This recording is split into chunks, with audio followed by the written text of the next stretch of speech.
एक बार की बात है, एक बरगद के पेड़ पर कबूतरों का झुंड और उनका राजा रहता था।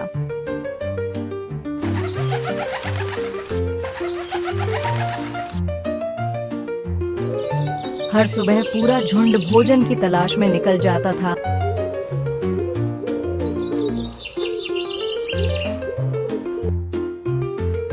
और शाम को वापस आ जाता था।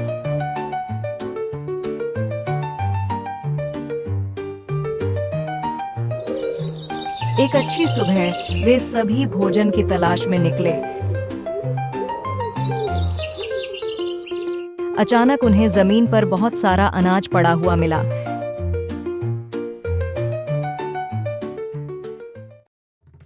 वे भूमि पर अनाज खाने के लिए बैठ गए।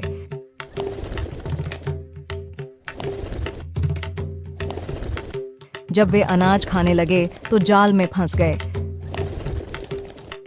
घबराकर कबूतर अपने पंख फड़फड़ाने लगे। यह एक शिकारी द्वारा रचा गया जाल था। शिकारी द्वारा बिखेर दिया गया सारा अनाज। उसने अनाज के नीचे एक जाल छिपा रखा था। जाल में फंसने के बाद सभी कबूतर अलग अलग दिशाओं में उड़कर खुद ही बाहर निकलने की कोशिश करने लगे। राजा बहुत बुद्धिमान था और वह जानता था कि यदि सभी कबूतर खुद को बचाने के लिए अलग अलग दिशाओं में उड़ेंगे तो वे कभी भी इस जाल से बाहर नहीं निकल पाएंगे। उन्होंने सभी को रुकने के लिए कहा और सभी शांत हो गए। सभी कबूतरों के शांत हो जाने के बाद राजा ने उनसे कहा कि अगर तुम अलग अलग दिशाओं में उड़ने की कोशिश करोगे तो तुम कभी भी इस जाल से बाहर नहीं निकल पाओगे और भी ज्यादा इसमें फंसते जाओगे।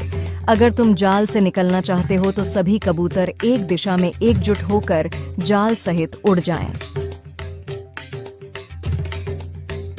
सभी कबूतरों को पहले से ही राजा की बुद्धिमत्ता के बारे में पता था, इसलिए उन्होंने अपने राजा की बात मानी और एक ही दिशा में आकाश की ओर उड़ना शुरू कर दिया।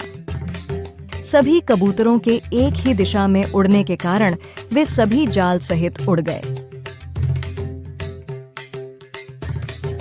जैसे ही वे उड़ने लगे, शिकारी देखता रह गया और उनका पीछा करने लगा।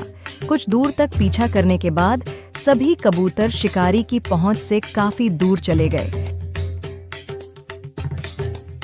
शिकारी की पहुंच से बाहर निकलने के बाद वे सभी एक सुरक्षित स्थान पर पहुंचे, जहां उनके राजा ने उन्हें अपने मित्र चूहे के घर की ओर उड़ने के लिए कहा और सभी कबूतरों ने वैसा ही किया। चूहे के घर पहुंचकर राजा ने अपने मित्र को सारी बात बताई। राजा की बात सुनकर चूहा कबूतर के जाल को काटने लगा। कुछ ही देर में चूहे ने जाल पूरा काट दिया और अब सभी कबूतर पूरी तरह आजाद थे। मुक्त होने के बाद सभी कबूतरों ने चूहों को धन्यवाद दिया और वे अपने घर के लिए उड़ गए। एकता ही ताकत है और अत्यधिक कठिनाई में भी आशा और साहस नहीं खोना चाहिए।